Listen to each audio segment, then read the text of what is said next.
Client দেখতে গিয়ে এই কথাগুলো কম বেশি আসলে শুনে থাকি। যেমন আমার পার্টনার আমাকে অনেক ভালোবাসে, আমি বুঝতে পারি। কিন্তু ওর বাবা-মার অসহনশীল আচরণ আমাকে অনেক কষ্ট দেয়। কিন্তু কখনো আমাকে একটা বারের জন্য বলে না যে আমি অনেক সরি এবং আমি নিরুপায়, আসলে আমার কিছু করার নেই। কিন্তু ওর একটা কথা আমার জন্য অনেক কিছু। আমাদের ঝগড়া হলে দেখা যায় যে আমি হয়তো আমাকে একটু জড়িয়ে ধরে আদর করলে আমার মনটা ভালো হয়ে যায়। কিন্তু আমার পার্টনার কখনোই এই কাজটা করে না। বরং আমি যদি ওর হাতও ধরতে চাই, ও বলবে, "আচ্ছা ঘুমায় পড়ো এখন, কালকে আমার অফিস আছে।" আরে বাবা, আমি তো তোমার সাথে ইন্টিমেট হতে চাচ্ছি না। আমি সিম্পল তোমাকে একটু হাত ধরতে চাচ্ছি, বা তুমি জাস্ট আমাকে একটু জড়ায় ধরো, আমার মনটা ভালো হয়ে যেত। আবার অনেক সময় এটাও বলে যে আমার পার্টনার আমার দিকে তাকায় কি, কোয়ালিটি টাইমই দেয় না। মানে সারাক্ষণ মোবাইল নিয়ে বসে থাকে বা হয়তো কম্পিউটারে গেমস খেলতে থাকে। আমি যে একটা জলজন্ত মানুষ ওর পাশে বসে আছি, একটু গল্প করবে সেটা পর্যন্ত করে না। আবার অনেকে বলে যে আমার পার্টনার আমাকে কোনো রকম কোনো কাজে সাহায্য করে না, অথচ একটু আমাকে কাজে সাহায্য করলে আমার জন্য জিনিসটা, মানে লাইফটা অনেক সহজ হতো। এরকম বিভিন্ন কথা বলতে থাকে এবং পার্টনাররা বলে, আমি তোকে ভালোবাসি কিন্তু আমার বিরুদ্ধে এত কমপ্লেন কেন করা আপা, আমি তো কিছুই বুঝি না। যেটা হচ্ছে যে আমাদের লাভ ল্যাঙ্গুয়েজটা ডিফারেন্ট হয়ে যাচ্ছে।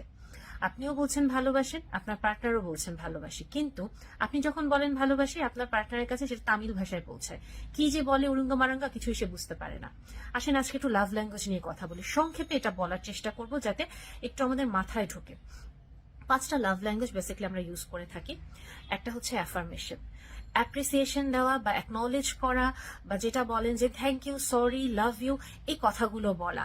যেমন আপনার পার্টনারের একটা ছোটখাটো একটা কাজ নিয়ে প্রশংসা করেন, আপনাকে দেখতে সুন্দর লাগছে তাকে, ওটা বলেন যে তোমাকে আজকে দেখতে সুন্দর লাগছে, বা থ্যাংক ইউ তুমি আমার জন্য এটা করেছো, বা আমি সরি তোমার অনেক কষ্ট হচ্ছে।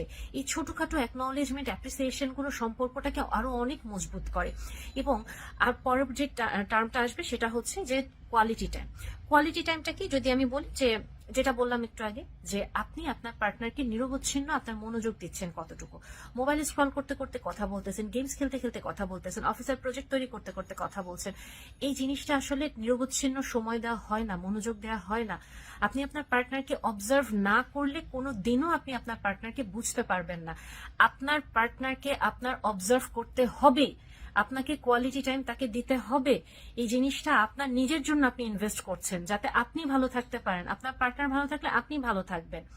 আরেকটা যেটা হয় যে দেখা যায় যে অ্যাক্ট অফ সার্ভিস, যে ছোটখাটো কাজগুলো আমরা অনেক সময় এক্সপেক্ট করি, যে হয়তো আপনি একটু বাবু দেখে রাখলেন, তার জন্য লাইফটা ইজি হচ্ছে, রান্নার কাজে সাহায্য করছেন, লাইফটা ইজি হচ্ছে।